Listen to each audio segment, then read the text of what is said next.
Um, Welcome. This is the final launch and learn session for Service Operations Workspace. I'm going to go ahead and share my screen now.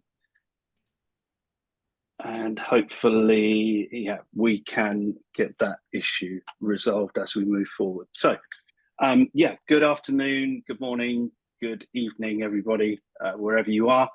This is number 6, session 6, our second series of launch and learns for Service Operations Workspace. Thank you for joining us. Welcome back to everybody that's been with us all the way through or previously. I am going to take you through the introduction and also work on talking to you about the program and what we're looking to get out of it. We've got a different demo than what's highlighted on the screen there. Apologies, we didn't update that. Today, we're going to be talking about admin personas and administration in SOW and giving you some views around that, hopefully, once our presenter joins. Okay, so a little bit about me. So, my name is Jim Wright. I'm a product manager here at ServiceNow in the IT Service Management Business Unit. I've been with ServiceNow around about a year now, 25 years working in IT service management, and the past 8 or 9 years now working on the service management platform. My background experience is in consultancy and architecture around service management, working directly with customers and through partners as well. My role here at ServiceNow is looking at how we can improve adoption of Service Operations Workspace, doing that through prescriptive guidance, collaborative working, and broadcasts such as this. I'm working with partners and customers directly. My hobbies, I enjoy a bit of motorsport, kayaking, and walking football because of the age that I'm at now. We do have somebody coming in to talk today to you, but unfortunately, I don't think he's here yet. So I'll leave his. He will be momentarily. I was just able to get him registered, so bear with us for just another moment. Okay, I'll let him introduce himself when he comes on and starts his session. So let's first of all move into the first poll. So I'm just going to pause that there and let's run a poll here. So the first poll that we're going to run, if you've been with us previously, you will know that we've asked this every time, and it's around your current position with Service Operations Workspace. So really trying to understand whereabouts you are in your current journey. Are you just getting started? Are you sort of already launching, or have you not planned it, or is there something else? And feel free to add comments into the chat. And Jim, sorry, if you could just escalate Anush to a co-host. He is now there. Okay. I can't because you're host. Okay. Okay. Let's get some participants up and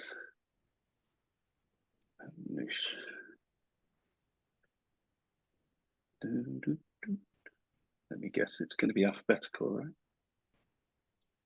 There we are. So make a co-host. Okay. So Nush, you should be co-host now, hopefully. We've got to the end of the poll. Thank you for doing that. I'm going to end the poll and share the results with you so you can see all that. So the majority of you are just getting started. So this is going to be really good for you in terms of understanding what you can do and the sort of things you should be considering for whenever you are moving forward and implementing Service Operations Workspace.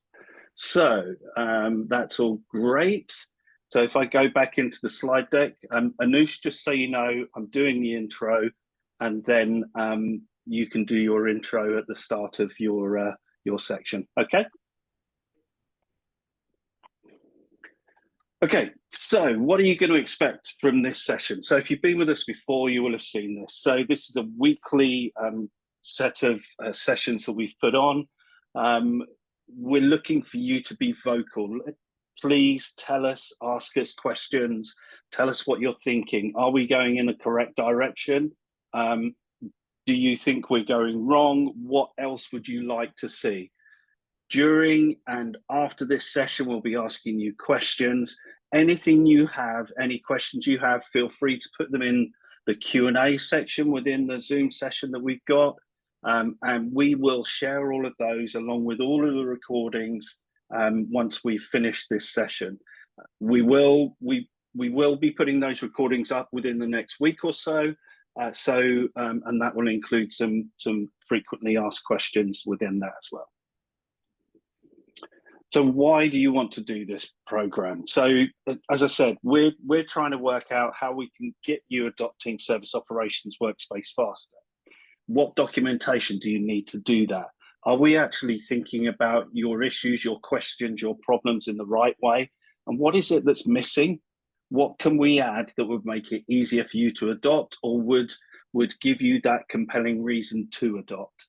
And what are you going to get out of this as well? So you're connecting with us as product management, and today Anush is going to be talking to you, and he's in our engineering department as well. So you're getting direct, close contact. You're connecting and getting feedback from other customers, from the community. You're going to get tutorials and visions on key aspects, demos, walkthroughs, and even a little sort of glance into the future in some cases as well. So this was the schedule. Today is the last session. So the admin persona for Service Operations Workspace. Just as I just mentioned, you know, there will be occasions where we may talk about what's coming. We have to sort of show this slide to ensure that you understand that where we are making forward-looking statements, please do not make any purchasing or implementation decisions based on those forward-looking statements. You should only make any decisions based on what's currently available in the tool set for you to use. So we will call out where we think that something's coming. We may be able to tell you when it is, but please do not make any decisions based on that. And without further ado, I will now hand over to your host for the day. Anush is going to take you through the admin persona for SOW. Thank you, Jim. Hello, Thanks. everyone. Good morning, good evening. Jim, I'll take the screen share. Sure, no problem.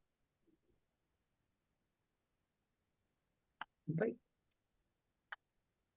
And I hope my screen is visible. Yes. Yeah.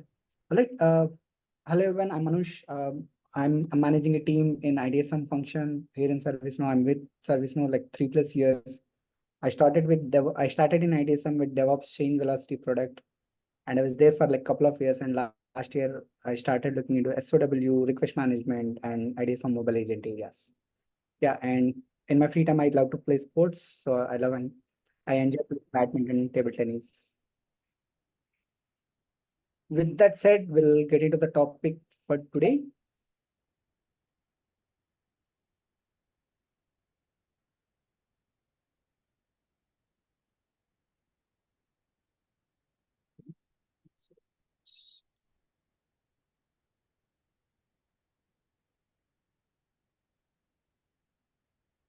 All right. This is the agenda we are going to look in today. We'll start with branding, on how you can apply your branding in your workspaces, especially with SOW, and then how, if you're using Agent Workspace or using Polaris or Next Experience, and how can you move from there to SOW, then we'll talk sometime about SOW landing pages, and I'll also walk you through UI Builder, some basic stuff. You know, how can you navigate, and also how can you create a new landing page for SOW.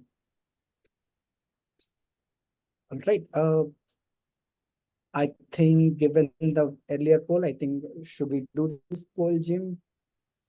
Yep. Let's do this poll. So a subject close to a lot of people's heart, asking about familiarity with Admin Center or UI Builder.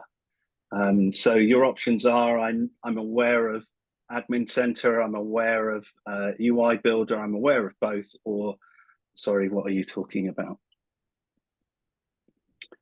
So we're going to try and get ourselves around about the 70% completion. So we'll just give it another little while.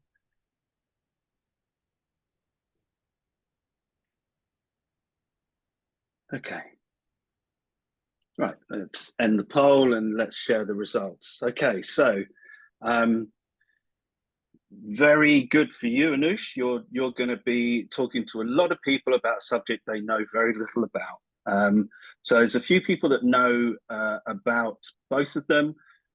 People know about UI Builder as well, but the majority of our people here don't know about it. So I will let you carry on and spread the good word. Thank you. All right, we'll get started with branding. So we have an app called Theme Builder out there in store. It's basically available for free. As you guys, most of you guys might be in Polaris/Next experience. Theme Builder will help you to customize the Polaris experience with respect to your, the company branding and all the stuff. Right, you can change your branding logo as you see here ServiceNow. You can change your logo, and you can change your colors. It offers from basic stuff to color, advanced colors, where you can even change your button colors, links, etc., and all the stuff. So it is completely free app out there in the store, and also it will give you a good preview. And then once you are comfortable with it, you can apply it across your instance. So for branding, get started with this. And how does that imply in SOW? In SOW, we do have a spaceman, and most of the questions generally we get around, hey, how do I customize this spaceman? Because this spaceman doesn't relate to our company. We might want to replace with our own branding and all. At this point of time, it is just an image available out there in our ServiceNow image library. So you could possibly try to override this image, and you will try to get your branding with the same name. And as part of the theme builder, we are also in our future releases, we are trying to replace this with this spaceman with a themed image, so that whatever the theme or color palette you are choosing, that will get automatically applied to this particular themeable image as well. And that support will be coming pretty soon, and hopefully it should be in 2025, first quarter of 2025. That's with respect to the branding part of it. And moving on, we'll talk about the processes. So first things first. Yes. Jim. Sorry, we've got a question about Theme Builder. So do we know a timeline on adding the missing configuration options from Theme Builder? So for example, to change colors on the main navigation menu is missing as of Washington, DC release. Main navigation, is it the top navbar or is it the left navbar we are talking about? The top navbar is already supported, if I remember correctly. But left navbar, even left navbar is also supported. I think, Dave, are you able to come off mute and just answer that? Yeah, I've been unable to find the left nav menu config options as of my Washington DC install of Theme Builder. If somebody knows what those are, great. But I've tried every color option I can find in there, and it hasn't changed the left nav. So, okay, I'll tell you what, we will, sorry, Anush, go ahead. Yeah, please go ahead, Jim. I was going to say, we'll take the question away and find out the answer, but if you've got the answer, then even better. Last I tested it, it should be available, but yeah, we can check from which version it is available. Let me I we will can double check with the community as well. Thank you. Thanks. Sure. Okay. We'll move on to the next topic. How can you come to SOW? So when you are moving to processes, one thing you could keep in mind, all your backend business logic, which lies in flows, workflow, obviously workflow is deprecated now, flows, business rules, any configurations like change models, etc. They will still be intact. You don't need to modify them. They will work as they used to work in UI 16/Polaris. What you need to review is that you might want to create the declarative actions, or the actions which kind of renders a page which you might have built using Jelly and all. And also you might want to revisit your list layouts, because the views which we use in SOW is different versus the view which we use in Next Experience is different. So Polaris is different, and there are specific functionalities which are implemented only in SOW. So you might want to look into them and then start configuring for you as per your business needs. Moving on. Right. We'll go into the admin center part of it. So we started the admin center with the thought process that, for small changes like enabling a particular page or enabling a particular sidebar component or changing the order of the sidebar, taking the admins to UI builder, it's a lot. And also taking them even in a UI 16 form configuration, it's a lot, because the configurations are scattered across different places. So with the thought process of providing a single place where all the configurations can be done for SOW, we started with this concept of SOW admin center.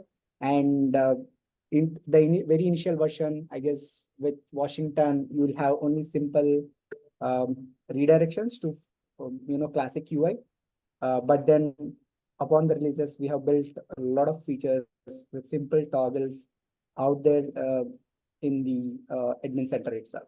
I'll try to show some of them when I'm demoing UI builder. But quickly, if we just look at the record page configurations, you can just configure from you can just configure the record form layouts and everything by navigating it from here.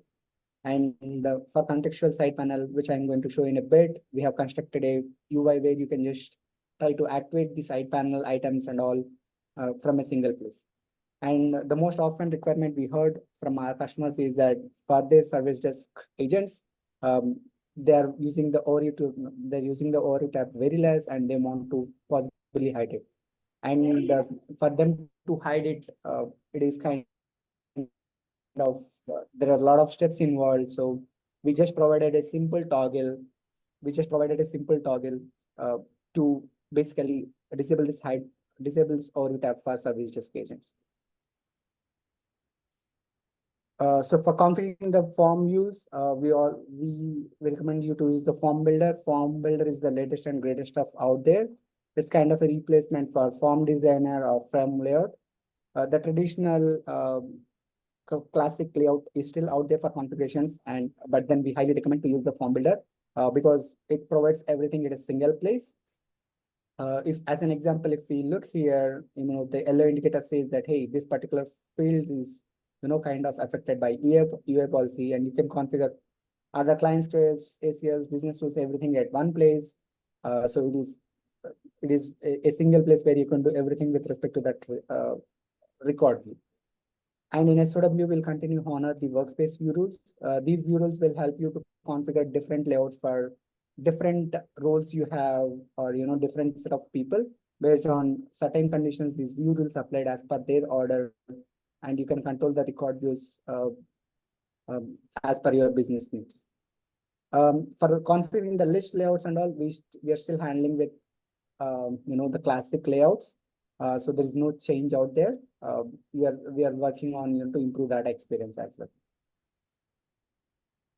Yeah, this is what I was talking about, contextual side panel.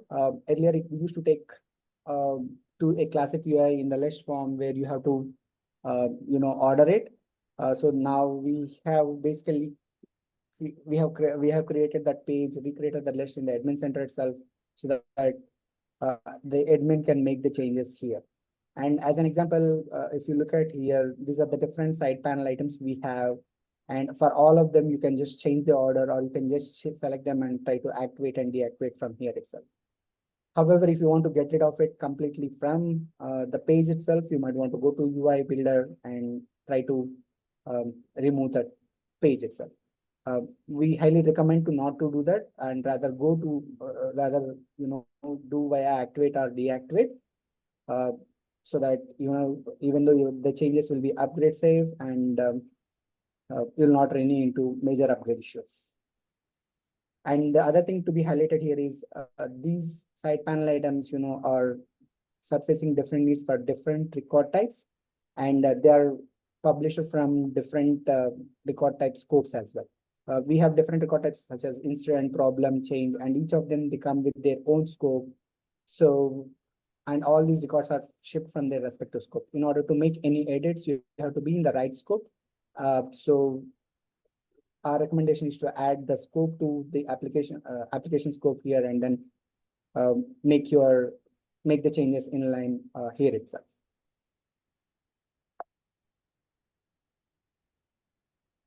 Moving on, declarative actions. So in Agent Workspace, whatever the declared actions that are out there, they are just enhanced. And in classic UI, you will have UI actions. Both UI actions and declarative actions in Agent Workspace, they'll continue to work seamlessly in SOW. It is just that the server side actions will work seamlessly. For the client side actions, given the underlying technology is different, you might want to check whether it is you might want to re-implement or modify as per the latest APIs that are available and compatible with UXF framework. In general, what do we recommend is, if there is a client side action, generally you will implement it as a UXF client action, and you can try to copy your function. You can try to create a duplicate action in SOW, and then try to add appropriate logic into it, so that you'll not see any conflicts between Agent Workspace versus SOW. And all the actions, declarative actions related to SOW are shaped under SOW actions configuration. So the moment you go inside it, you can see per record type what are the different actions that are available, and you can activate, deactivate in the same view as well. All right, that's about the forms and list views. We'll move to the landing pages. So in landing page, as per our Xanadu release, and based on the customer feedback coming in, we have removed the card layouts because they're tough to configure, and the customers are more interested in the list views than the card views. So with the kind of configuration effort that is being put in, it's not adding much value. So we decided to get rid of the cards and simplify the configuration for landing page as well. In our landing page, we have different sections, like you can configure your donuts, you can configure your list views, you have announcements, you have upcoming section. So what we have done is, based on the customer feedback coming in, we provided toggles to disable them. If someone is not interested in upcoming tasks, they can simply disable it here. If someone is not interested, even in quick links are getting started, they can disable it here, and the space will be adjusted accordingly. If in case someone wants to modify their greetings message, or change the on-call message we are showing, they can just navigate from here and try to make the changes accordingly. The most important, the most common ask we are hearing from the customers is to how they can configure the donuts, which are there in the landing page. So currently they are configured via scripts. As you can see, it is very unfriendly, and we are definitely working towards providing a better experience in form of Power Dashboard, so that the queries, the data sources, and everything which is already familiar with the customer, it will be easy for the users or for the customers as well to make any modifications and maintain their landing pages as well. If in case, a customer is already having, if you're already having a particular dashboard, you'll be having an option to load your dashboard as well in the landing page, and eliminate the need of, recreating the dashboards, especially for SOW as well. However, if we look at our, how you can configure your script experience, how you can configure via script based, the key things you can look at is there are, we have two different options. One is my work and other is my team's work. So you need to configure the my work query and my team's query. And this is an encoded query. You can just get it from your traditional list view as well. You just copy that and you can use it here. And once your queries are there, you just need to specify your group view file, and so that we can the donuts will show the data group by. And we definitely acknowledge that it is very unfriendly experience, and in our coming release, we are hoping that we'll be able to ship the Power Dashboard enhancement. All right. So now how do we modify or how do we navigate through UI Builder, right? So the basic concepts is an experience and all. I'll navigate through UI Builder and talk about these things. As a far Xanadu, we have improved the user experience as well in creating the pages, page collections, and everything. And we will just look at it.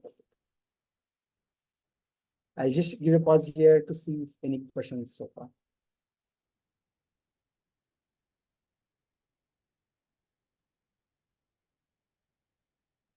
So yeah, I'm just answering one of them, but maybe you want to grab that. Question: will the ability for a single user to access multiple landing pages be coming at some point? Currently, I believe they can only access the landing page that has the highest order for them if they match the user criteria for more than one landing page. So I don't know if you have any thoughts on that, Anush? Yes, at this point of time, we will be supporting only one variant because if you look at the concept for a page, we are providing variants with the understanding that, hey, I mean, we are offering different set of functionality for a single page based on the user role or user coming into that page. So I understand that, I mean, this is kind of a requirement that's coming in. We'll definitely evaluate this, and we'll see if we can work with your builder team and try to provide this functionality. But at this point of time, so not available. I think what would be really helpful, Michael, if you could describe the I guess the use case where you would see that being a requirement.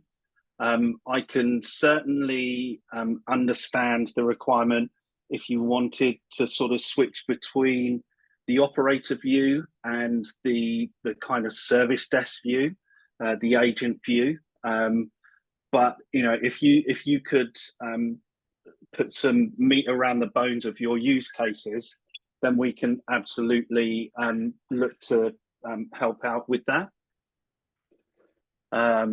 Okay, there's a second question as well. Would like it if the landing page was more,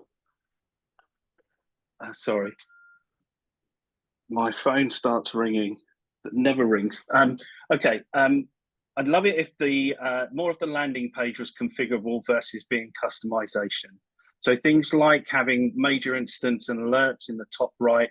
I'd love it to be a filter or a configuration like a property versus having to go into code. So I know that we've talked about that and we've demonstrated that before about configuring the alerts in the top right-hand corner. Are there any plans to make that a bit more configurable? The announcement part, if you're talking about the announcements part, yes. Yes. Zim, the announcements currently offer both list views and card view. The card view, yeah, again, we are using EVAM, which is going to be deprecated, and we are definitely looking for a replacement to simplify that announcement section as well. Okay. It is in roadmap, but we don't have a definite timeline for that. Okay. And then this is probably moving into more of where you're actually into the workspace itself. A plan to reduce scrolling once you've opened the record in the details tab. So like in native UI, field labels and field values to appear in a single row, but in the workspace, it's taking 2 rows, which requires mouse scrolling and shows limited information. So I guess the difference being where we have the 3 columns, including the contextual side panel, which potentially reduces the screen estate that you've got when you've got like the details, the updates, and then the contextual side panel as well. Maybe I guess our primary option there would be to use the toggle buttons to allow you to kind of show less, one less of those items. But I don't know that we're looking to change anything too much on that at the moment. Is that fair, Anush? In terms of layout? Yeah, that is correct. We are planning some visual refresh on the record view, but there is no definite timeline. I think it should be coming out in 2025 possibly. Okay. If you allow Hopefully me, that answers the question. Yeah. Okay, probably can I add few more points like example, Anush, if you open the incident record itself and if you go to the details section like in the native UI, if we see that numbers and numbers value will be appearing in a single row, but here like number and actual value is appearing in the 2 rows. So it seems like it is taking some extra scrolls to see information when we compare with or if you open the same incident in the workspace. Sorry, Okay, so you're talking about where you've got the label above it as opposed to the label in front of it. Yeah, and Or stuff like above. Number and state appearing as 2 columns. No, exactly. If you see in the same native UI, like numbers and number value will be appearing in the next to next. Right. Yeah, so it's the difference in terms of having the label on the left-hand side and then the field value, as opposed to having the label on the top. Yeah, it is increasing the scrolling. Got it. So this is the native UI we are talking about. Yeah. In the default view. So you're talking about number here and this one. Yeah. Yeah. Okay, got it. But see, I think I'll try to put it here. The most important action on an incident is, adding the comments. So we thought adding this vertical view will be helping users. So for that reason, we have a reduced space for showing the fields, which is why we have opted for this. And there are options like this where you can expand your details section and all. It can reduce the scroll a bit as well, or you can give more visual space.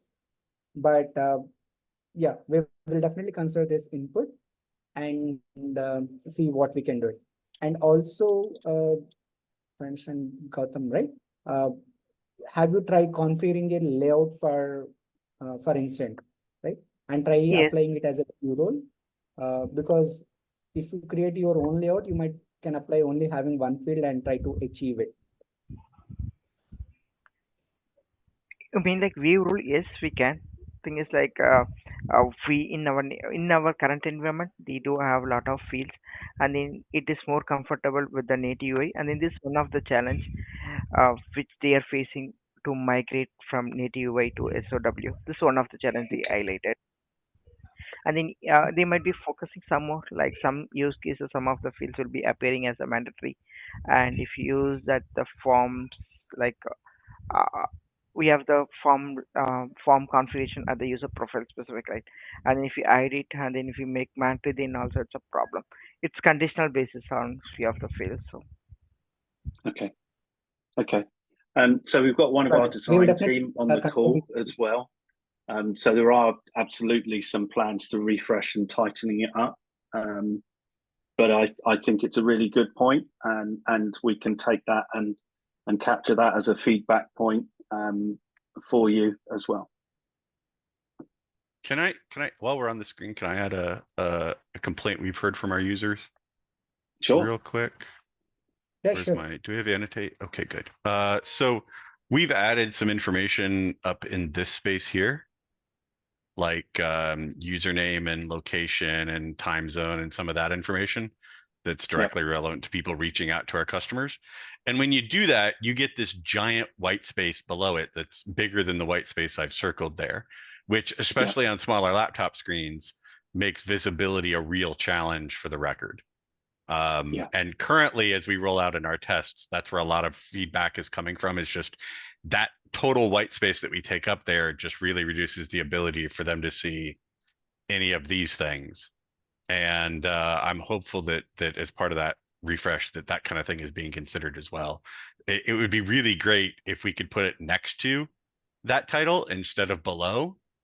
That, I think, alone would be a huge, excuse me, a huge win, or make it wrap or something there. Anything that can be done there would be really awesome. Yeah, and it's funny because originally we did have fields up in that area, and we took them off to try and provide more visibility of the form across it. I guess my initial thoughts would be, could you use the overview tab to provide that information for people?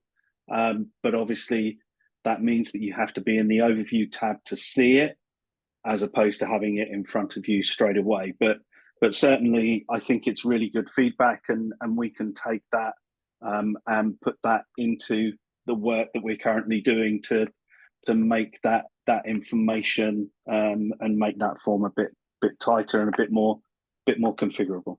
Yeah, anything you guys can do there. The conversation that just happened is another example of ways that would make that so much more readable on smaller screens that a lot of our folks have.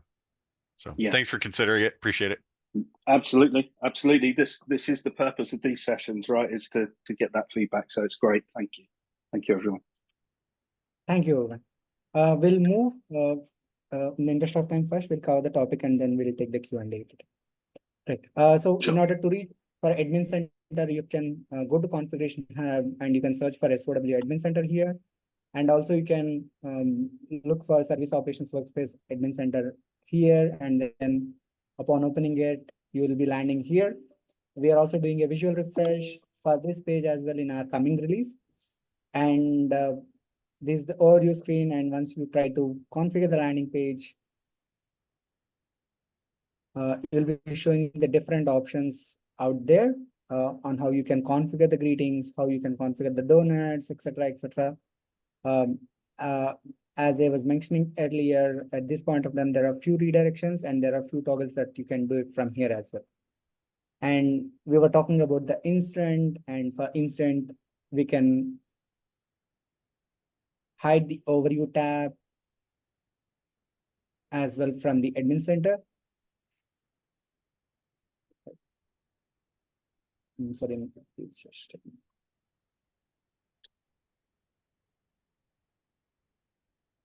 Yeah, so we are providing a simple control like this on to configure the or to disable the overview tab and all the stuff. I mean, this is the contextual panel we are talking about.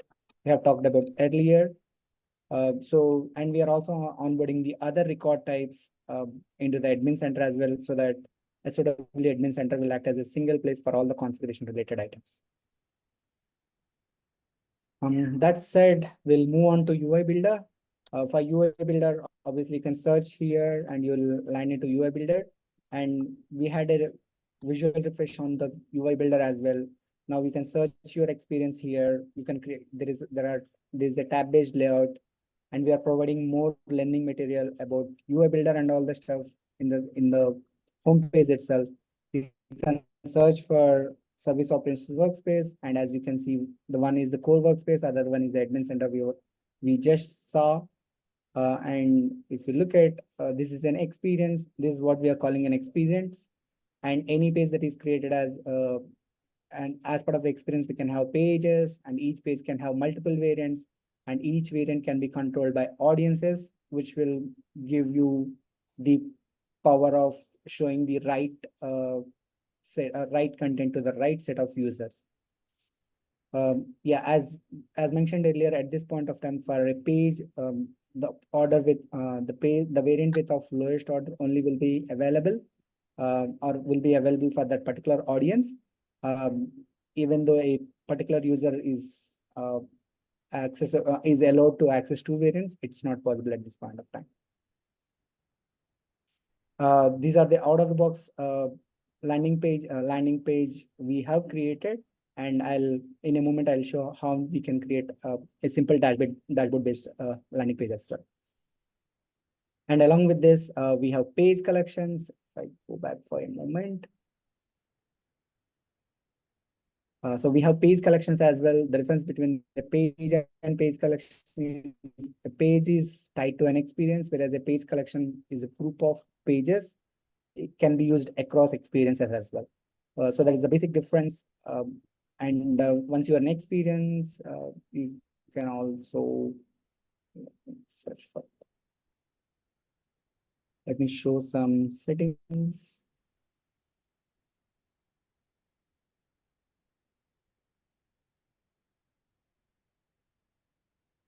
We'll take this and you can directly land into the settings part of it. So here, okay, let me change the scope so that this will be editable. As I mentioned earlier, the record types, there are different record types, and we have shaped scope for each of the record type. And so we have to be on the right scope to make edits. So if you look at here, this is one of the variant, and you can change the name, order, etc., and you can configure the audience. Audience, you might want to do it in the UI16 part, sorry, in the classic world, where you can, if user criteria is enabled, you can configure different combinations of roles, users, and everything. In this particular instance, I have not enabled user criteria, which is why you're not seeing that option. This will give a power to control the variants, and the way these are evaluated is the lowest order is picked first, and the audience are evaluated. And then if it is not matching, then it will be moved to the next order. So if you are having multiple variants for your page, so it is recommended that specific set of audience should be having the page with specific set of audience should be having the lowest order, and so on and so forth. Whereas the highest order one is kind of a catch-all page. That is about the page. That is of the page variants. Now we'll try to quickly create a variant for landing page. So for that, you have to go to general. Okay.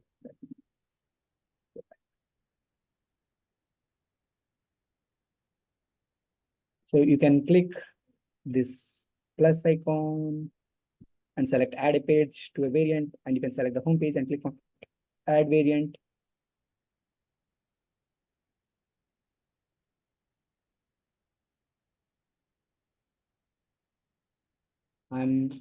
So here out there, you can see there are different templates available for the record view or for,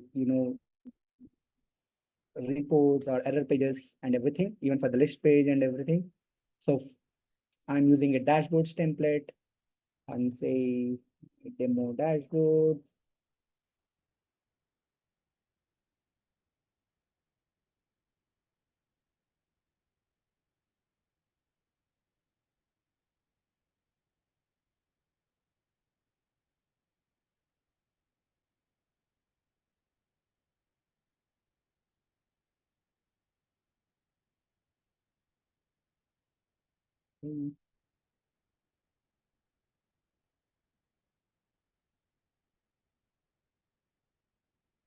Okay, I'm sorry. It looks like there is an error on this instance. Let's create it from. Oh, sorry. Yeah, it is here. So if you see here, it created with a default order of 0. And if we just go ahead and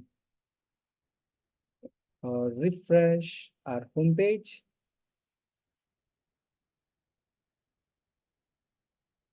you'll be seeing the dashboard page.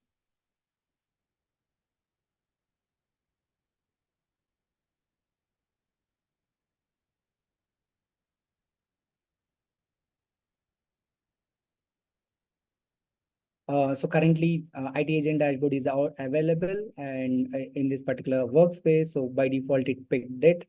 And likewise, if you don't have any other dashboard, you can get started with dashboards, and they will be available here, and they will be persisted as once you select one of the dashboard, it will be persisted as a user preference, so that next time when you visit the homepage, it will always show the right dashboard.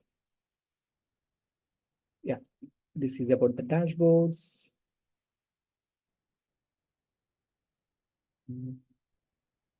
Yeah, I Okay, think just a time check. We've got about 7 minutes left, Anush. I know that we were running a bit late. That is about it. I wanted to cover. Jim. Yeah. Okay. Brilliant. Thank you very much. Are there any questions for anyone?